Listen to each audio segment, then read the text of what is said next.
E aí galera, como estamos? Começando mais um vídeo tutorial de Python, vou fazer um Floorcaster no Pygame. Mas o que seria um Floorcaster? A ideia é relacionada ao Raycasting, só que ao invés de desenhar paredes, a gente vai desenhar o chão. E se quiser também pode desenhar o teto, é a mesma coisa, só que de cabeça para baixo. Antes de mais nada, eu vou criar a base do Pygame aqui. Por enquanto vou importar o Pygame e o NumPy, que eu vou usar para fazer os cálculos.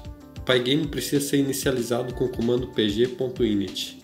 Então a gente pode configurar a janela, no caso aqui eu vou fazer uma com a resolução de 800 por 600 pixels.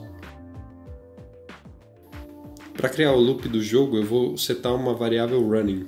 Enquanto ela for verdadeira o jogo fica rodando. E para a janela não ficar aberta para sempre eu preciso criar uma condição que faz ela parar.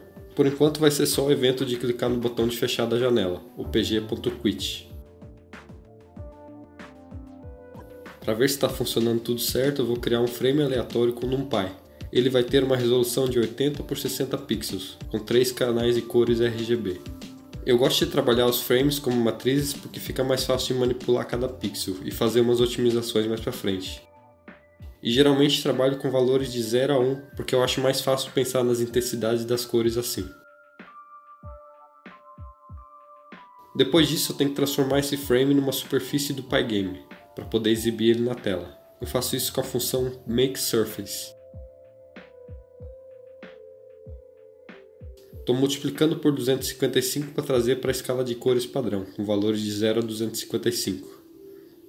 Como a resolução do frame é bem menor que a resolução da janela, eu uso a função Scale para trazer ela para o tamanho certo.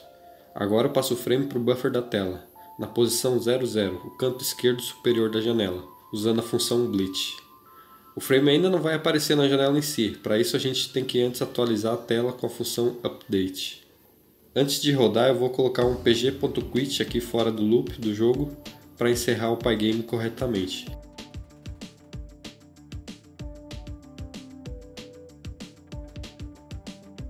Beleza.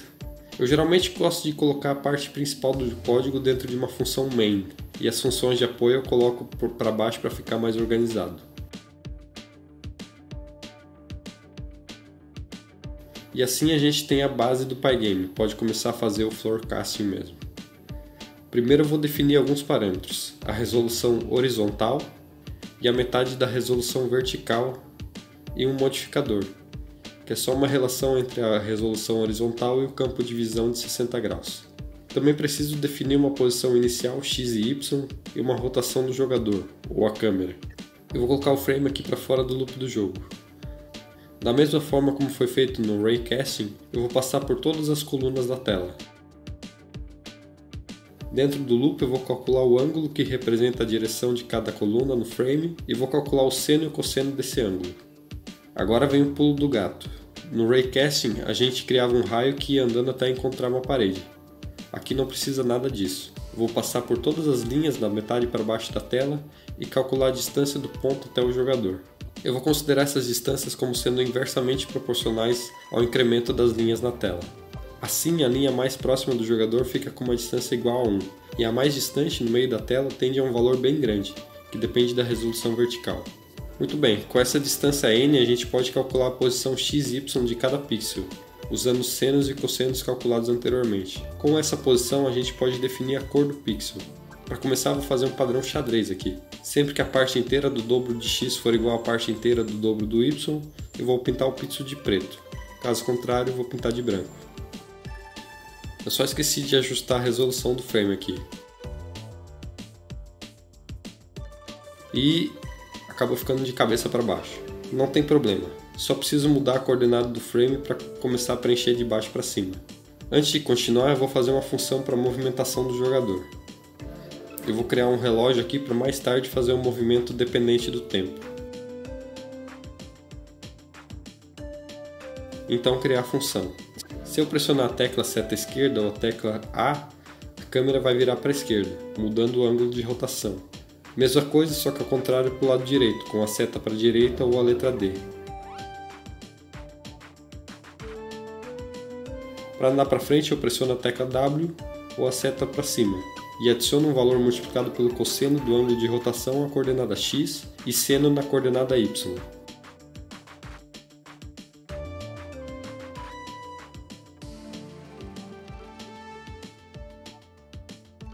Vocês podem perceber que ocorre um pouco de distorção na imagem. Fica parecendo que eu estou usando uma lente de olho de peixe. Para corrigir isso, eu preciso dividir a distância n pelo cosseno da diferença entre o ângulo da coluna atual e o ângulo central. E agora é para estar tudo retinho.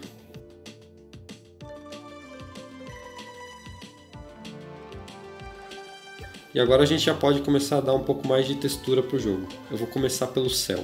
Para o céu eu fiz um arquivo de imagem com 360 por 100 pixels, onde cada coluna representa 1 grau quando o jogador gira em torno do próprio eixo. Depois de carregar a imagem, eu transformo ela para ter a mesma resolução vertical do meu frame, e passo para o formato Array do NumPy. Depois disso, quando eu for passando por cada coluna, antes de fazer os cálculos em cada pixel, eu vou puxar a coluna correspondente na imagem do céu.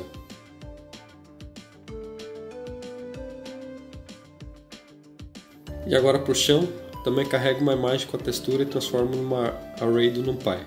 E agora, ao invés de preencher com o padrão xadrez, eu vou calcular as coordenadas de textura com base na parte não inteira das coordenadas x e y, e trazer para a faixa de números inteiros de 0 a 99, já que a textura tem um tamanho de 100 por 100 pixels.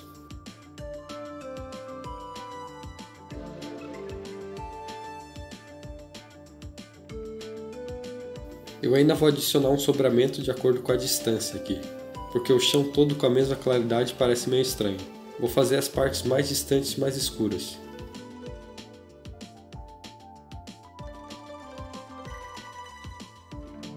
Só preciso ainda fazer um ajuste aqui na hora de pegar as coordenadas do céu e do chão para não passar dos índices máximos. Agora eu vou trocar o chão para a textura do mapa do Super Mario Kart, já que o Floorcasting me lembra muito o Mode 7 do Super Nintendo. Só preciso ajustar a escala da textura, já que o tamanho dela é bem maior. E finalmente vou fazer aquele ajuste de velocidade na movimentação usando o relógio. Isso é para que a velocidade seja independente da taxa de quadros.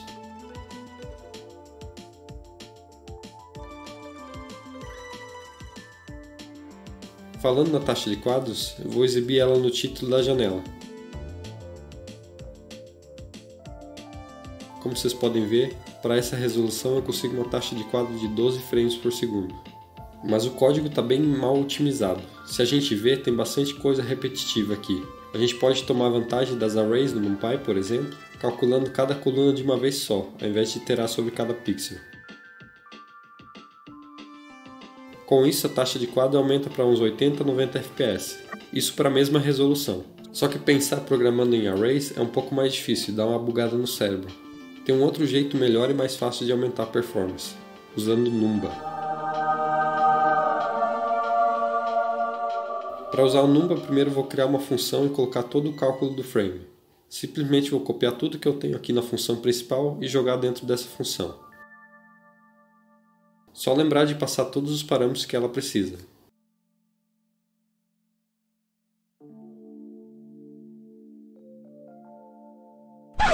Só lembrar de passar todos os parâmetros que ela precisa. Vou testar aqui para ver se está tudo certo. E agora é só importar o ngit do Numba e decorar a função com ele, com esse @ngit. Ele dá uma travadinha no começo quando está compilando o código, mas vejam só, fácil assim a gente passa para casa dos 150 quadros por segundo, mais de 10 vezes mais rápido.